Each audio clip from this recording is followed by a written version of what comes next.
loss. As we all know that even a 1 degree misalignment of an IOL leads to 3.3. That means a 10 degree loss of almost 33% of your toric correction. So whenever you have a residual astigmatism after post-op, what options you could have, just skipping one of them a case. So before going any case when you have a misalignment of your IOL during post-operatively, you must think what went wrong before correcting any post-op any astigmatism. What could be the top 5 errors? One could be pre-op measurement errors. The keratometry is wrongly measured. Second, you have failure to impact of posterior corneal astigmatism. Third is incorrect reference marking. Fourth is incorrect placement of IOL. And fifth is post-op IOL rotations.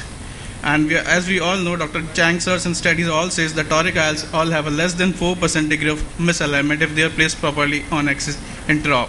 And we all know the hydrophobic acrylic toric IOLs that develop a strong adhesiveness within the capsular bag, accounting for the highest rotational stability. What options you have post-operative? You can reposition the IOL, or you can modify your corneal surface like excimer, lasers, incisional treatment, and the glasses. In case of redialing, you always assess your position of your axis. It should be at the right axis where you intended to it. If it is mild aligned, you have to redial it. Another options. You can redial to the previous intended axis, or you can use this Dr. Barrett developed this astigmatismfix.com site. You have to put 3 data and that will tell you how much rotation you needed.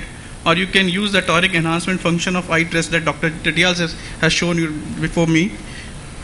And excimer lasers, they had again have pros and cons. You need adequate corneal thickness, topography, and so many contradictions are there. And cons are that your delayed wound healing, dry eye, induced hard abrasions, regressions. So it's a difficult situation. It's machine dependent. LRIs and opposite clear corneal incision are also one of the options, but needs a more expedition for the surgery. Glasses, it's a nightmare for a surgeon who has charged this patient for the premium IOL, and it should be last ditch efforts. This is the one I'll show. I think this video is not working. Leave it. So what I prefer is that it's important to set the right expectation for the patient before surgery. I never tell the patient that we are going to view at a 0 if you don't have a full Virion and other calcito what you have been explained till now. Thanks a lot.